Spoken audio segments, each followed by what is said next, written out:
अस्सलाम वालेकुम dear students. आज हम लोग इंग्लिश टेक्स्ट की युवक भारती टेक्स्ट से प्रोज सेक्शन स्टार्ट करने वाले हैं और हमारा पहला सबक है एन एस्ट्रोलॉजर्स डे, जिसके राइटर हैं आर के नारायण। एन एस्ट्रोलॉजर्स डे बड़ी ही एक इंटरेस्टिंग शॉर्ट स्टोरी है जिसमें 3 कैरेक्टर्स हैं और ये कैरेक्टर्स की स्टडी हमें लोगों को पहचानने की समझ और सलाहियत बयान करती है। सबसे पहले तो हम आर के नारायण का इंट्रोडक्शन पढ़ेंगे। आर के नारायण के बारे में मुख्तसर सी मालूमात लेंगे। आर के Narayan was born in 1906 and died in 2001, and his full name is Rasipuram Krishnaswamy Iyer Narayana Swamy। ये एक बहुत ही मशहूर नॉवलिस्ट हैं और इन्होंने 14 नॉवेल्स लिखी हैं, 5 वॉल्यूम्स ऑफ शॉर्ट स्टोरीज़ लिखी हैं और बहुत सारे ट्रैवलॉग्स लिखे हैं, यानी कि सफ़रनामे लिखे हैं।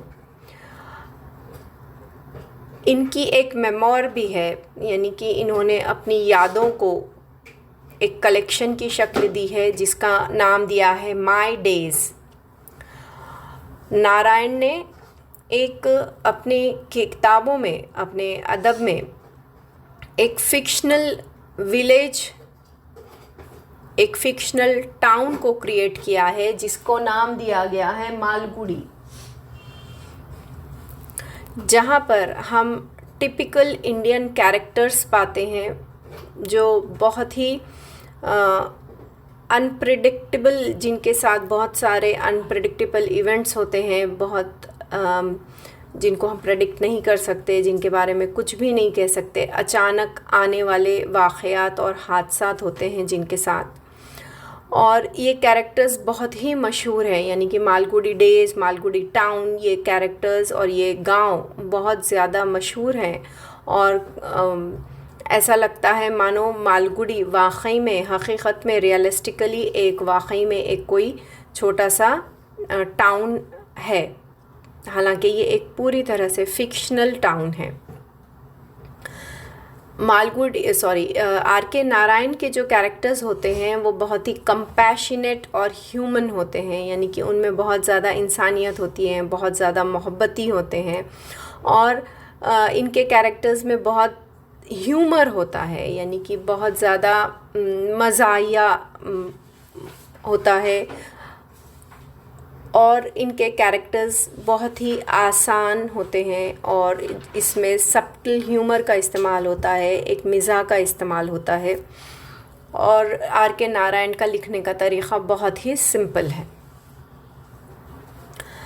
मिशिगन स्टेट यूनिवर्सिटी प्रेस के ज़रिए आर के नारायण के जो भी राइटिंग्स थे वो अमेरिकन रीडर्स को इंट्रोड्यूस किए गए 1952 में, जिनमें हम कुछ नाम देखते हैं जैसे Swami and friends, the bachelor of arts, the dark room, astrologer's day and other stories, mister Sampath, the financial expert, waiting for the Mahatma, the guide. ऐसे कई किताबें, ऐसे बहुत सारे बुक्स इंट्रोड्यूस किए गए अमेरिकन रीडर्स को मिशिगन स्टेट यूनिवर्सिटी प्रेस के ज़रिए। आर के नारायण को उनकी जो नावल है द गाइड, इस नावल के लिए हिंदुस्तान का सबसे कोवेटेड, यानी कि सबसे बड़ा लिटरेरी ऑनर, यानी कि अदबी एज़ाज़, हिंदुस्तान का सबसे बड़ा लिटरेरी एज़ाज़, अदबी एज़ाज़ इन्हें मिला, जिसका नाम है द साहित्य अकेडमी अवार्ड। ये 1961 में इन पर कॉन्फर किया गया, इन्हें दिया गया। चलिए अब हम इस शॉर्ट स्टोरी की तरफ आते हैं जिसका नाम है द एस्ट्रोलॉजर्स डे। देखिए स्टूडेंट्स, जब आप रीडिंग कर रहे हैं, जब आप कोई चैप्टर या पोएम पढ़ रहे हैं टेक्स्ट बुक से, तो आप ख़ास तौर पर फोकस कीजिए, ख़ास तौर पर ध्यान दीजिए साइड में दी गई ग्लॉसरी पर। यानी कि जो आपको अल्फाज मानी दी गए हैं, वर्ड्स मीनिंग्स दिए गए हैं, ये बहुत ही अहम है। इसके अलावा साइड में कुछ आपको एक्टिविटीज़ भी दी गई हैं, कुछ एक्सप्लेनेशंस भी दिए गए हैं और कुछ वर्ड्स के मीनिंग्स आपको भी डिक्शनरी का यूज़ कर कर तलाश करना है। ये सब प्रैक्टिसेस या ये सब एक्टिविटीज़ इसलिए हैं कि आपका ख़ुद का वोकैबुलरी एनहांस हो, आप डिक्शनरी को इस्तेमाल करना सीखें और आपका क्यूरियोसिटी नए वर्ड्स को तलाश करने की बढ़े और आपका ज़ख़ीरा जो है वोकैबुलरी का, आपका जो अल्फाज का ज़ख़ीरा है वो बढ़ता चला जाए। ये आपको सिर्फ सिलेबस की हद तक ही हेल्पफुल नहीं है, बल्कि आपको लाइफ लॉन्ग इसका फ़ायदा पहुंचेगा। आप नए नए वर्ड्स के यूसेजेस से आप आशना होते चले जाएंगे, आपको इसका इस्तेमाल आता चला जाएगा और आपका इंटरेस्ट डेवलप होता चला जाएगा। चलिए, जहाँ पे हम चैप्टर की बात कर रहे हैं तो आप देख सकते हैं जो भी बोल्ड में यानी कि डार्क फॉन्ट में जो वर्ड्स लिखे गए हैं उन सभी के मानी साइड में आपको ग्लॉसरीज में दिए गए हैं। हम यहाँ पर line to line reading chapter की नहीं ले रहे हैं, बल्कि मैं आपको इस सबक की इन शॉर्ट समरी नैरेट कर दूंगी। मैं आपको इन शॉर्ट में स्टोरी को नैरेट कर दूंगी।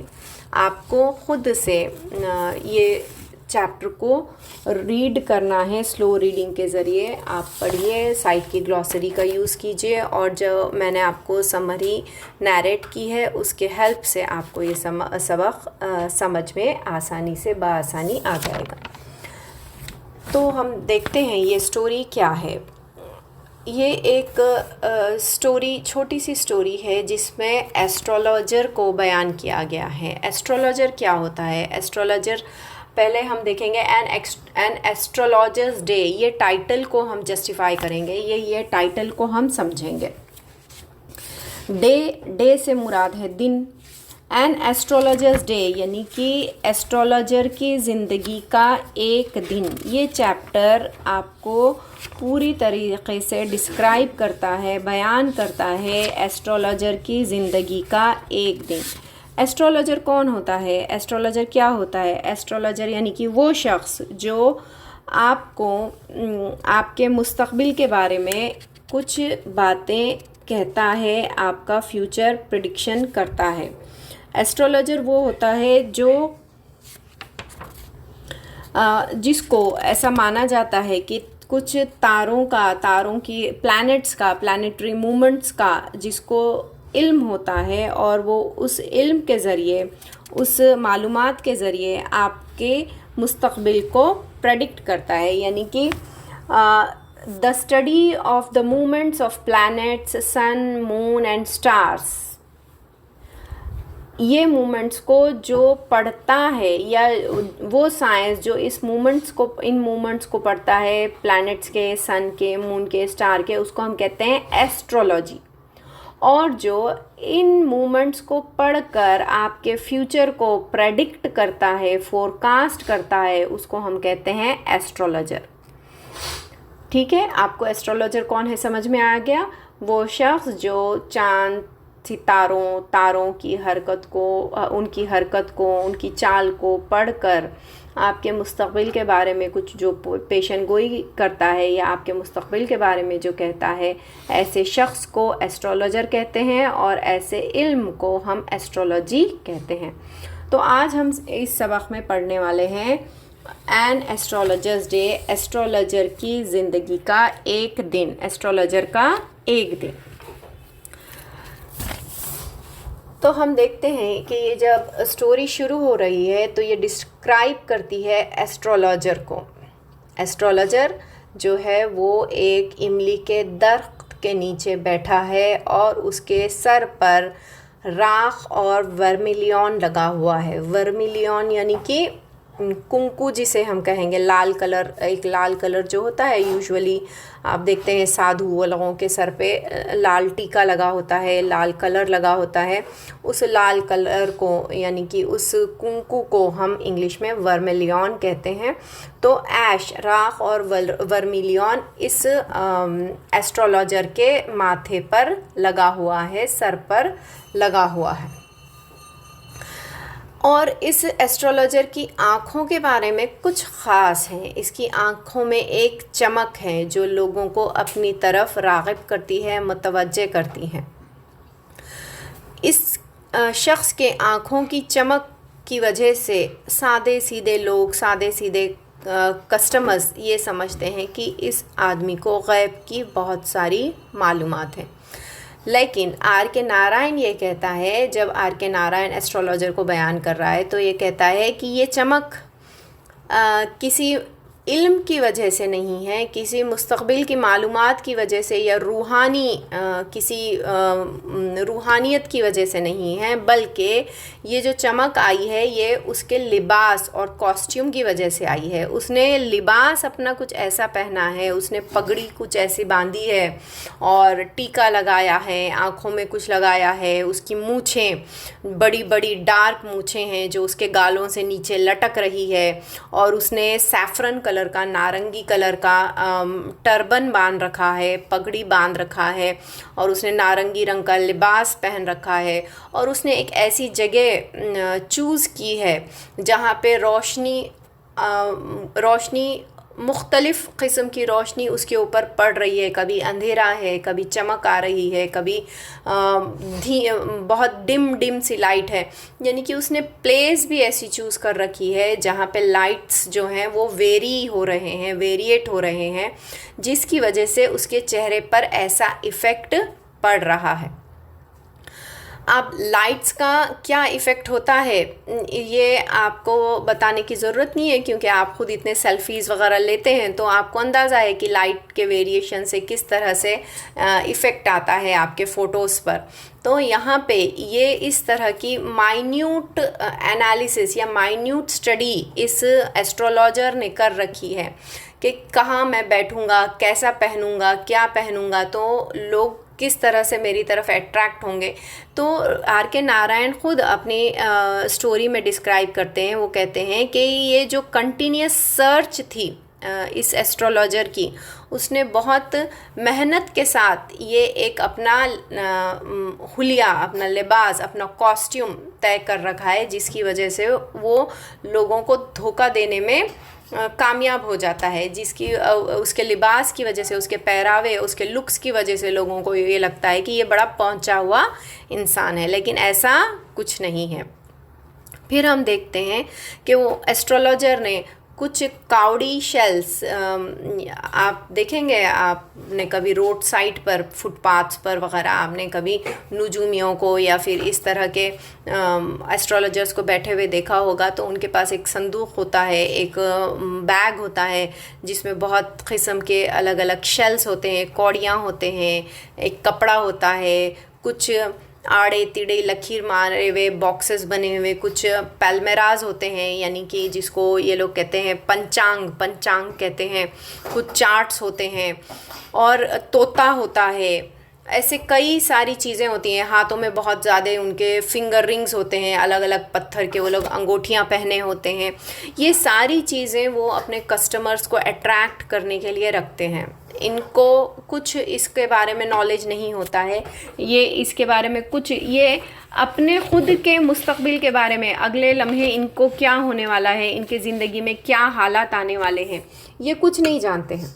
लेकिन ये क्लेम करते हैं, ये दावा करते हैं कि हम यानी कि ये एस्ट्रोलॉजर्स दूसरों की ज़िंदगी का बहुत कुछ जानते हैं और उनके मुस्तक़बिल के बारे में बहुत कुछ कह सकते हैं। तो हम देखते हैं कि उन्होंने अपना सारा वेयर, यानी कि अपने सारी चीज़ें जिसकी वजह से वो कस्टमर्स को अट्रैक्ट कर सकता है, वो सारी चीज़ें उसने फैला कर रखी हैं। कौड़ी शेल्स हैं, एक चौकोनी कपड़ा रखा हुआ है और उसके ऊपर अलग अलग तरह के निशान और लाइंस मारे हुए हैं, और उसके बाद उनके पास पेलमेरा राइटिंग है जिसको हम पंचांग कहते हैं, वो है। और फिर वो अपने कस्टमर्स को ढूंढ रहा है, तलाश कर रहा है, यानी कि उसकी नज़रें पूरी आने जाने वाले लोगों पर है कि कौन अब मेरा कस्टमर बनकर आएगा। जिस जगह पे वो बैठा है वहाँ पे बहुत सारे ट्रेडर्स हैं, बहुत सारे कारोबारी लोग हैं, जैसे कि दवाइयाँ बेचने वाले हैं, हल्के किस्म का कपड़ा ऑक्शन करने वाले लोग हैं, यानी कि बोली लगा कर बेचने वाले ऑक्शनर्स हैं, ऑक्शनर्स ऑफ चीप क्लॉथ्स हैं, मेडिसिन सेलर्स हैं, मैजिशियंस हैं, और कुछ ऐसे भी लोग हैं जो स्टोलन गुड्स सेल करते हैं, यानी कि उसके आसपास चोरी का सामान जो लोग बेचते हैं लाकर, वैसे लोगों के दरमियान में ये बैठा है यहाँ पे। यानी कि इससे हमको पता चलता है कि वो अपनी दुकान लगाकर ऐसी जगह बैठा है जहाँ पे परेशान हाल लोग आए, जहाँ पे पेट भरे लोग नहीं आते हैं, जो खुश हैं अपनी अपनी ज़िंदगियों से, लाइफ से सेटिस्फाइड लोग हैं, ऐसे नहीं आते। जो पैसे के मारे हैं, जो गम के मारे हैं, जो अपने हालात से परेशान हैं, ऐसी जगह पर यानी कि गरीब तबके के लोग हैं, ऐसे लोग जहाँ आ सकते हैं। बीमार लोग दवाइयाँ ख़रीदने आएंगे, यानी कि रोड साइड पर हम देखते हैं जड़ी बूटियों वाले बैठते हैं, तो जाहिर बात है जिसको तकलीफ़ है वो जड़ी बूटी ख़रीदने आएगा, कुछ दवा लेने आएगा, कम खर्च में जड़ी बूटियों की दवा मिल जाएगी तो वो खाने आएगा। तो यानी कि ऐसे लोग हम देखते हैं कि ऑटोमेटिकली, यानी कि ये एस्ट्रोलॉजर लोगों की साइकोलॉजी को अच्छा समझता है, उनके नफ्सियात को अच्छे से समझता है, और उसने ऐसी ही जगह दुकान लगाई है जहाँ पे गम के मारे आने वाले हैं, जहाँ पे तकलीफ़ में मुब्तला लोग आने वाले हैं। और फिर हम देखते हैं कि वहाँ पर फल्ली बेचने वाला है, वेंडर है एक, जो फ्राइड ग्राउंडनट्स बेच रहा है, और वो ग्राउंडनट सेलर जो है, जो ग्राउंडनट वेंडर है, वो अपने सामान को रोज़ एक नया नाम देता है, अपने मूंगफलियों को रोज़ एक नया नाम देता है। कभी कहता है बॉम्बे आइसक्रीम, कभी कहता है दिल्ली के बादाम, कभी कहता है बादशाहों का खाना, बादशाहों का भोग, यानी कि राजास डेलिकेसीज कहता है, कभी दिल्ली आलमंड्स कहता है, कभी बॉम्बे आइसक्रीम कहता है। लिहाजा हमको ये सिचुएशन, यानी कि उसकी जो बैठने की जगह है, उससे ये समझ में आ रहा है यहाँ पर वही लोग आएंगे जो एक तो जिनके पास पैसे कम है, और जो अपने दिल बहलाने के लिए या अपनी थकन को दूर करने के लिए वहाँ पर आएंगे, या अपनी दवाइयों के लिए आएंगे, और जो कम पैसों में अपने मुश्किलात का हल चाहेंगे, ऐसे लोग, या कम पैसों में अपनी ख़रीदी करने के लिए आएंगे, या कुछ खाने पीने के लिए आएंगे। तो ऐसे लोग जहाँ पर आने वाले हैं, जहाँ पर रश होने वाली है, ऐसी जगह पर ये एस्ट्रोलॉजर जाकर बैठा है। अब हम यहाँ पे देखते हैं कि जो सारा प्लेस है, जो एंटायर प्लेस है, वो शॉप्स की लाइट से लाइटेड है, यानी कि दुकानों की जो लाइट है, जो गाड़ों पे, जो ठेलों पे जो लाइट लगी हुई है, वही लाइट उस जगह को रोशन कर रही है। और ये इस तरह का नज़ारा हम इंडिया में आम देख सकते हैं कि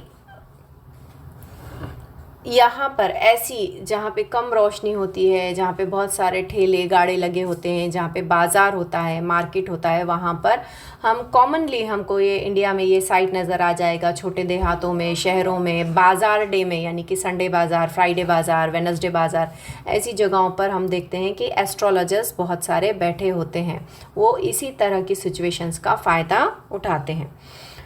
तो इस जगह का उसने इंतखाब इसलिए किया है कि यहाँ पे उसकी चालाकी आसानी से चल जाती है, और उसकी चालाकी और उसका कारोबार आसानी से यहाँ पे चल सकता है। ये एस्ट्रोलॉजर इतना होशियार है, इतना क्लेवर है कि वो अपनी ट्रिक्स से और अपनी गेसेस से, क्या चीज़ों से, not due to knowledge, not due to information, not due to command over subject, ना ही उसे एस्ट्रोनॉमी के बारे में कुछ पता है, ना ही उसे प्लैनेट्स के मूवमेंट के बारे, प्लैनेटरी मूवमेंट्स के बारे में कुछ पता है, ना ही उसने उसके ऊपर कोई कोर्स किया है या वेल डिफाइंड स्टडी की है, बल्कि एस्ट्रोलॉजर सिर्फ अपने गेसवर्क से और अपने ट्रिक्स, हथकंडों की वजह से और अपने गेसेस से वो लोगों को झांसे में लेने वाला है, और इस तरह से लोगों को अपना गाहक बनाकर, अपना कस्टमर बनाकर वो अपना रोज़गार चलाता है, वो अपना उसका ख़ुद का कारोबार चलता है, उसका ख़ुद का लिविंग निकलता है। और ये चीज़ उसे आई है तजुर्बे के ज़रिए, यानी कि उसने ग्रेजुअली अपने ही तजुर्बे से उसने अपने कारोबार में कमांड हासिल किया है, उसने अपने कारोबार को फैलाया है या अपने कारोबार पे में वो माहिर हुआ है।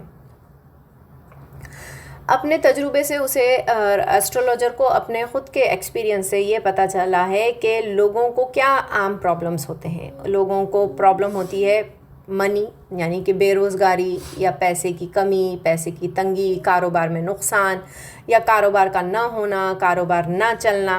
दूसरी मेजर प्रॉब्लम जो आम तौर पे नज़र आती है वो होती है मैरिजेस की, यानी कि मैरिज ना होना या हो गई तो लड़ाई झगड़ा होना, या मैरिज होने के बाद मैरिज से आपको सेटिस्फेक्शन ना होना, यानी कि बीवी झगड़ालू है या आदमी झगड़ालू है या फिर घर के लोग बराबर नहीं है, या फिर हाउस होल्ड इश्यूज़, यानी कि आपस में रिश्तेदारियों में ना बनाव है, भाई का भाई से कोई झगड़ा है या घर में कोई और झगड़े हैं।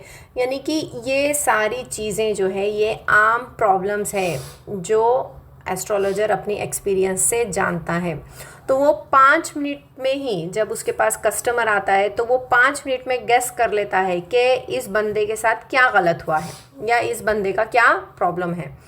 पहले 10 मिनट तक वो कस्टमर से बात ही नहीं करता है, सिर्फ वो उसका हाथ अपने हाथ में लेकर यूं बैठता है जैसे कि वो गहराई से, बड़ी ही संजीदगी से, बड़े ही अपने इल्म के ज़रिए वो उसकी सारी लकीरों को पढ़ रहा है और वो लकीरों के पीछे इसका जो भाग्य लिखा है वो भाग्य को वो पढ़ रहा है, और बगौर बस सामने वाले शख्स का, यानी कि अपने कस्टमर का वो हाथ देखता रहता है।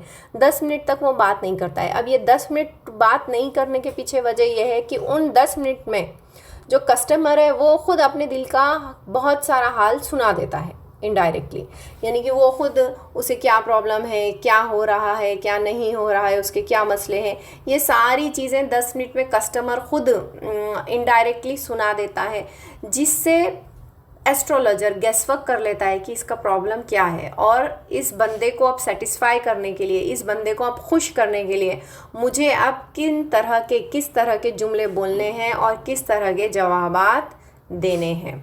तो ऑटोमेटिकली इन 10 मिनट्स में उसको टाइम मिल जाता है, जिसकी वजह से वो अपना होमवर्क कर सके, वो अपने जवाबात तैयार कर सके और सामने वाले कस्टमर को सेटिस्फाई कर सके। तो हम देखते हैं कि 10 मिनट तक ये एस्ट्रोलॉजर कुछ भी बात नहीं करता है, सिर्फ यूं पोज करता है कि वो अपने कस्टमर का हाथ बहुत बगौर देख रहा है और उनकी हाथ की लकीरों को पढ़ रहा है। फिर एस्ट्रोलॉजर कहता है कि हर सवाल के जवाब के लिए मैं 3 पैसे लूँगा, और हर सवाल के जवाब के लिए वो 3 पैसे चार्ज करता है। तो अब हमने देखा कि किस तरह से एस्ट्रोलॉजर अपना कारोबार चलाता है और कि कहाँ बैठता है, कैसे बैठता है, उसका कॉस्ट्यूम क्या होता है। उसके बाद हम देखते हैं कि जिस डे का यहाँ पे इस स्टोरी में तस्करा है उस डे की अब बात की जा रही है। तो ये इवनिंग का वक्त है और यहाँ पर हम देखते हैं शाम के वक्त जो बाकी सभी वेंडर्स हैं, बाकी सभी जो गाड़े वाले, ठेले वाले, खोंचे वाले हैं जो अपना सामान बेच रहे हैं, ये सब घर जाने की तैयारी में लगे हुए हैं। एस्ट्रोलॉजर के पास जो खरमुरे वाला खड़ा है, ग्राउंड नट वाला खड़ा है, उसने भी अपने गाड़े पे की, यानी कि अपने दुकान की बत्ती बुझा दी है, लाइट बुझा दी है और सभी अब घर जाने के लिए तैयार है।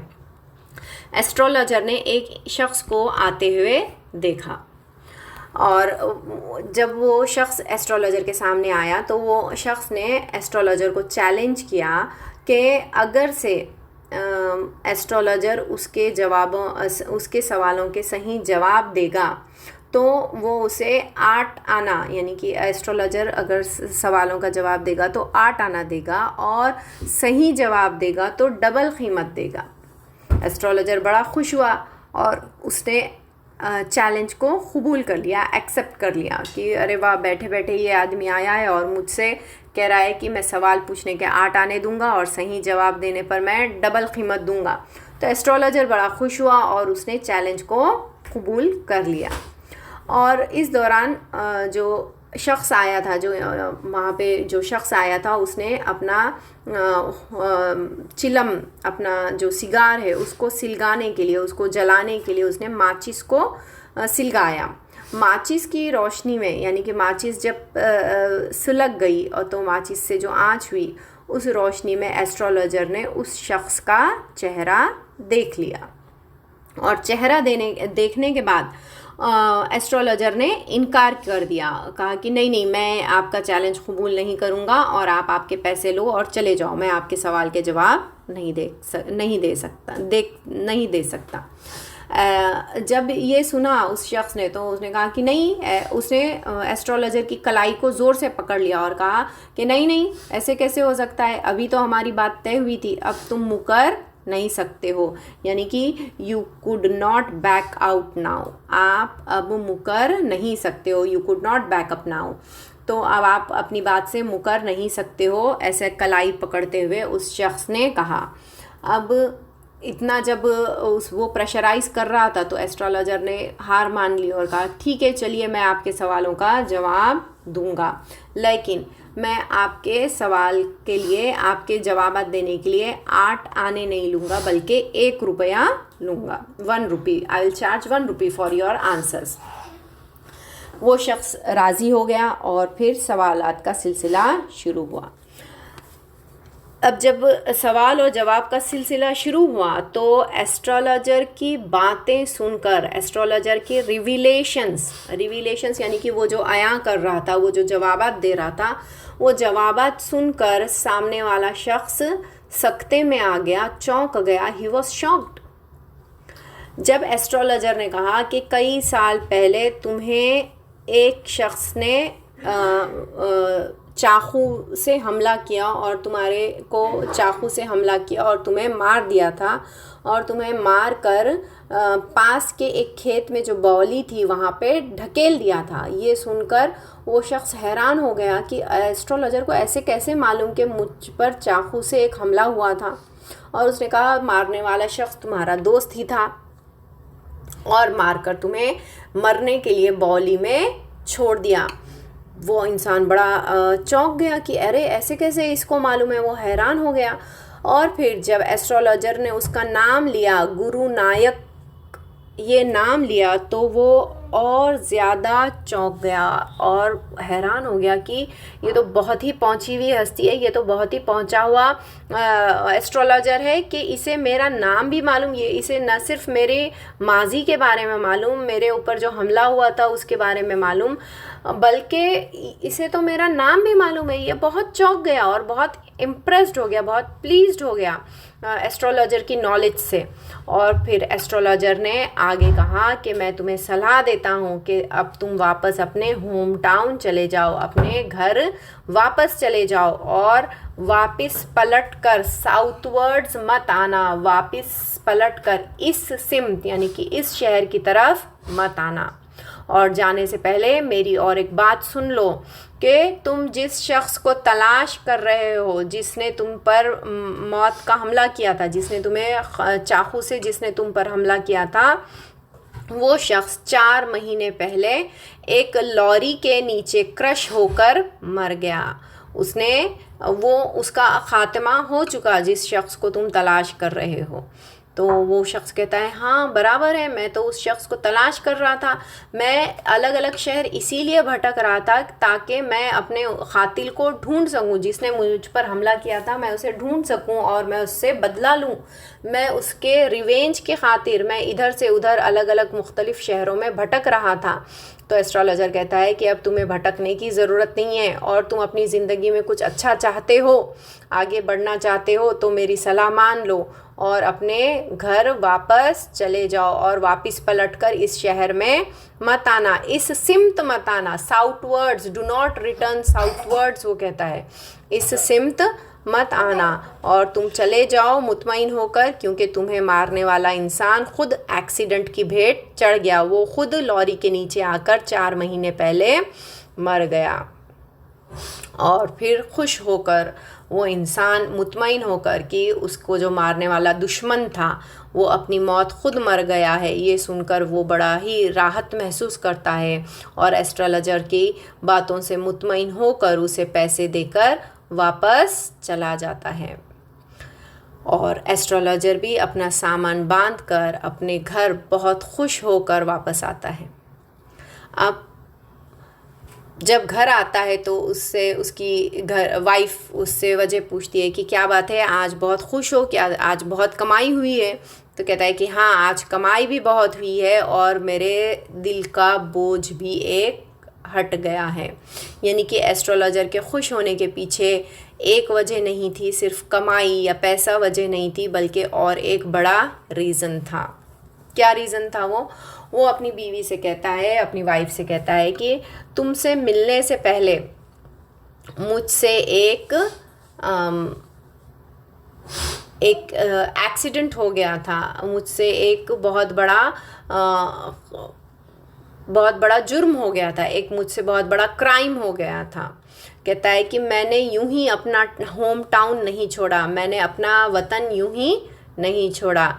तुमसे मिलने से पहले, यानी कि तुमसे यहाँ पे इस शहर आने से पहले मैं जुआ खेलता था, ताश खेलता था, शराब नोशी किया करता था। यानी कि he used to play cards, he used to gamble, he used to drink and quarrel. मैं लड़ा करता था, झगड़ा करता था और जुआ खेला करता था। और इन सारी चीज़ों में एक दिन मेरी लड़ाई हो गई और गर्मा गर्मी में, हीटेड आर्ग्यूमेंट में, हीटेड मोमेंट में मैंने क्या किया, अपने साथी को खंजर से वार कर दिया। और वार कर यानी कि उसे मार कर मैंने उसे एक बाउली में, वेल में मरने के लिए छोड़ दिया। ये सोचकर कि मैंने एक खून कर दिया है, मैंने एक शख्स को मार दिया है, मैं वो गांव छोड़कर भागकर यहाँ आके बस गया। और मैं हमेशा ये समझता रहा कि मेरे हाथ खून में रंगे हुए हैं, मैं एक कातिल हूँ। लेकिन आज मुझे सुकून मिल गया जब मैंने गुरु नायक को ज़िंदा देखा। यानी कि वो शख्स जिसे एस्ट्रोलॉजर ने कभी पहले माजी में अपने गांव में मारने की कोशिश की थी, जिस पे चाकू से हमला किया था, वो शख्स उसके सामने ज़िंदा खड़ा था, वो था गुरु नायक। और कहता है कि आज मुझे सुकून महसूस हो रहा है कि गुरु नायक ज़िंदा है। गुरु नायक ज़िंदा है, इस बात की ज़्यादा खुशी नहीं थी एस्ट्रोलॉजर को, बल्कि इस बात की ज़्यादा खुशी थी कि उसके ऊपर खून का निशान नहीं है, यानी कि वो कातिल नहीं है। एक ह्यूमन बीइंग ज़िंदा है, एक इंसान ज़िंदा है। इससे बढ़कर खुशी उसे इस बात की थी कि उसके हाथ खून में रंगे हुए नहीं है। और वो कहता है कि मैंने गुरु नायक को पहचाना, लेकिन गुरु नायक मुझे नहीं पहचान सका और मैं बच गया, और मैं अपने दुश्मन के हाथों आराम से बच गया। ये कहकर वो अपनी बीवी को पैसे देता है, जो ज़्यादा पैसे उसने कमाए हैं वो उसे अपनी बीवी को देता है, और वो अपने पायोल पे, PYOL पर फैल कर तन कर सो जाता है। और कहता है कि आज मुझे बहुत सुकून की नींद आएगी, क्योंकि मेरे दिल से, मेरे दिमाग से एक बोझ हट गया है। मेरे दिल पर हमेशा एक बोझ था कि मेरे हाथ खून में रंगे हुए हैं, यानी कि मैं कातिल हूँ। ये बोझ मेरे जहन पे हमेशा रहता था, और आज मैं वो बोझ से बरी हो गया हूँ। वो बोझ आज मुझसे हट गया है और मैं आज बड़ी ही सुकून की नींद सो जाऊँगा। और बीवी अपनी जगह खुश होती है, वाइफ अपनी जगह खुश है कि आज ज़्यादा आमदनी हुई है। तो बच्चे बहुत दिनों से मिठाई डिमांड कर रहे थे, मिठाई मांग रहे थे, तो आज मैं उनके लिए मिठाई या कुछ अच्छा घर में पकवान कर सकूंगी, ये सोचकर यहाँ पे वाइफ खुश है। तो इस तरह से हम देखते हैं कि एस्ट्रोलॉजर का एक दिन मुकम्मल हुआ है। एस्ट्रोलॉजर का लाइफ का एक दिन को यहाँ पे, एस्ट्रोलॉजर के लाइफ के एक दिन को यहाँ पे बयान किया गया है। R.K. नारायण ने आयरनी यहाँ पे बहुत अच्छी यूज़ की है। यानी कि आयरनी यानी क्या, हम जिसे कहेंगे तज़ाद, जिसे कहेंगे। यहाँ पे हम देखते हैं कि एस्ट्रोलॉजर को ख़ुद को नहीं मालूम कि अगले लम्हे उसके साथ क्या होने वाला है, उसके सामने कौन आकर खड़े होने वाला है, उसका फ्यूचर क्या है, मुस्तक़बिल क्या है। उसको अपने बारे में ख़ुद नहीं पता, और वो दूसरों के मुस्तक़बिल को पढ़ने की कोशिश करता है, और दूसरों के मुस्तक़बिल सुना कर, दूसरों के मुस्तक़बिल के बारे में फ़ोरकास्ट करके, प्रेडिक्शंस देकर वो अपनी कमाई कमा रहा है। इस चैप्टर में हम और एक इस चैप्टर में जो बहुत ही सीखने जैसी जो चीज़ है वो ये है कि हम यहाँ पे जो 3 कैरेक्टर्स हैं, 3 कैरेक्टर्स की हम क्वालिटीज़ यानी कि उनके कैरेक्टरिस्टिक्स को बहुत अच्छे से समझ सकते हैं। जब हमें किसी ह्यूमन बीइंग को पहचानना होता है, किसी इंसान को पहचानना होता है, तो हम क्या करते हैं, या किसी इंसान को हम अच्छा या बुरा कब कहते हैं?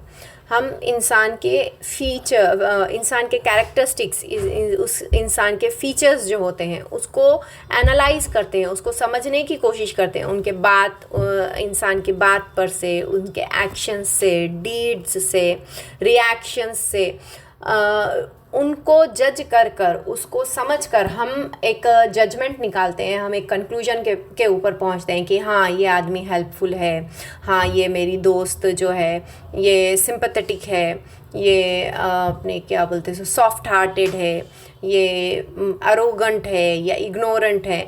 ऐसा हम किसी के किरदार के बारे में या किसी की शख्सियत के बारे में हम नतीजे पर पहुंचते हैं। तो हम देखते हैं कि यहाँ पर आपको क्या लगता है स्टूडेंट्स, आपको क्या लगता है बच्चों के एस्ट्रोलॉजर के शख्सियत के बारे में हम क्या कह सकते हैं? आपने क्या एस्ट्रोलॉजर की कैरेक्टरिस्टिक्स आपने महसूस किए? जब आप रीड करेंगे तो आपको पता चलेगा, आप समझ सकेंगे कि एस्ट्रोलॉजर के क्या क्या फीचर्स थे एस्ट्रोलॉजर के। जैसे कि अगर से हमने जो अभी समरी पढ़ी है या आपको मैंने जो समरी नैरेट की है, उससे आपको पता चलेगा कि एस्ट्रोलॉजर श्रूड है, यानी कि चालू है। अपनी चालाकी से, अपनी क्लेवरनेस से वो क्या करता है, अपने कस्टमर्स को फांसता है, और अपनी चालाकी से क्या करता है, बिना कुछ जाने, बिना कुछ समझे क्या करता है, वो उनके क्वेश्चन के आंसर्स देता है। उसकी श्रूडनेस ही है जिसकी वजह से वो क्या करता है, without any knowledge information about stars, planets and planetary movement, वो क्या करता है 10 मिनट तक बात नहीं करता है, और फिर ऑटोमेटिकली उसको खुद को सामने वाला क्या करता है, कई अपनी ज़िंदगी की बहुत सारी मालूमात उसको दे देता है, जिसकी वजह से वो क्वेश्चंस के आंसर्स दे पाता है। और हम देखते हैं कि एस्ट्रोलॉजर स्मार्ट है, यानी कि वो अपनी स्मार्टनेस से अपना लोकेशन चूज़ करता है, वो अपनी स्मार्टनेस से अपना कॉस्ट्यूम चूज़ करता है, अपनी स्मार्टनेस की वजह से वो हाजिर जवाबी दे सकता है। एस्ट्रोलॉजर क्लेवर है, इंट्यूटिव यानी कि उसे इल्हाम, एहसास हो जाता है, यानी कि सामने वाले से बातचीत करने के बाद उसे इंट्यूशन होता है कि ये इंसान गम में है, खुशी में, इसका गम किस टाइप का है, इसे फ़िक्र कौन सी है, ये वो इंट्यूशन उसे हो जाता है। हम देखते हैं कि एस्ट्रोलॉजर कॉन्फिडेंट है, ओवर कॉन्फिडेंट भी है। एस्ट्रोलॉजर मैनिपुलेटिव भी है, वो सिचुएशंस को मुख्तलिफ़ तरीक़ों से मैनिपुलेट कर सकता है, हैंडल कर सकता है, सिचुएशंस को पलट सकता है। उसके बाद हम देखते हैं गुरु नायक क्या है? गुरु नायक अरोगंट है, यानी कि रफ़ टाइप का आदमी है, जल्दी फिर गुस्से वाला है, जल्दी उसे गुस्सा आ जाता है। फिर वो कॉरलसम है, लड़ाख टाइप का है, यानी कि अगर से कोई दूसरा शख्स है वो बोला कि नहीं भाई मैं तुम्हारे सवाल के जवाब नहीं दूंगा, पैसे ले लो, ये अब मेरे से नहीं हो सकता, तो सामने वाला बोलेगा कि क्यों मैं इसे प्रेशराइज करूँ, ये नहीं देना चाहता है, चलो मेरे पैसे मेरे पास वापस चला जाएगा। लेकिन उसने क्या किया, एस्ट्रोलॉजर की कलाई को पकड़ कर उसे कहा कि क्यों तुम जवाब क्यों नहीं दोगे, तुमने जब वादा किया तो आप क्यों मुकर रहे हो। तो हम देखते हैं कि वो एग्रेसिव भी है और कॉरलसम भी है और मैनिपुलेटिव भी है, और हम देखें गलेबल भी है वो। और इसके बाद हम एस्ट्रोलॉजर की वाइफ के बारे में अगर से हम उसके कैरेक्टर के बारे में, हम उसके फीचर्स के बारे में हम अगर से समझेंगे तो क्या है कि केयरिंग है, यानी कि जब एस्ट्रोलॉजर घर वापस आया है तो उसने बड़े केयरिंगली अपने हस्बैंड से दिन भर की थकान के बारे में पूछा, काम के बारे में पूछा, पैसों के बारे में पूछा। इसके अलावा वो डिमांडिंग भी है, यानी कि वो ज़्यादा मांग रही है, यानी कि जितना वो लाया है उससे ज़्यादा वो कह रही है कि भाई ये ज़रूरत है, वो ज़रूरत है, और पैसे चाहिए, डिमांडिंग है। उसके बाद वो वरीड भी है, फ़िक्र रखने वाली है, ह्यूमनिस्टिक भी है, यानी कि उसके अंदर ह्यूमन फीलिंग, इंसानियत ज़्यादा है। तो हमको इस स्टोरी से यानी कि different type of characteristics which we find in an human being, उसके बारे में हमको थोड़ा इंसाइट मिलता है, उसके बारे में नॉलेज मिलता है। और ये एक स्टोरी है जिसमें थोड़ा थ्रिल भी था, थोड़ा मिस्ट्री था। हमको नहीं पता था कि ये स्टोरी में क्या होने वाला है और क्या होने वाला है। हमको आखिर तक ये पता नहीं चलता है कि एस्ट्रोलॉजर को जब मालूमात नॉलेज ही नहीं है तो उसे कैसे पता कि ये शख्स का नाम गुरु नायक है। ये एस्ट्रोलॉजर को कैसे पता कि इस आदमी पर किसी ने खंजर से, छुरी से हमला किया था और मरने के लिए छोड़ दिया था। हमको ये नहीं पता। ये इंसान जो एस्ट्रोलॉजर जो बड़ा सा तिलक लगा के बैठा है, भगवे कपड़े पहनकर बैठा है और अपने क्या जो आँखों में एक चमक लिए और एक ऐसा प्रोफेटिक जिसके आँखों में चमक है, ऐसा शख्स हमको बिल्कुल आखिर तक नहीं पता था कि ये पहले जुआरी था, ये पहले शराबी था और ये पहले गांव का एक टपोरी टाइप का इंसान था और अब तो यहाँ पर वो पांचांग लेकर और भगवानों के फ़ोटो लेकर और लोगों की आगे की मुश्किलों को हल करने के लिए बैठा है। तो ये स्टोरी में हम बहुत ज़्यादा देखेंगे, थ्रिल है, ड्रामा है, एक्साइटमेंट है, मिस्ट्री है और बहुत सारी चीज़ें हैं इस स्टोरी में जो इस स्टोरी को बहुत इंटरेस्टिंग बनाती है और हमारा माइंड को ग्रिप करके रखती हैं।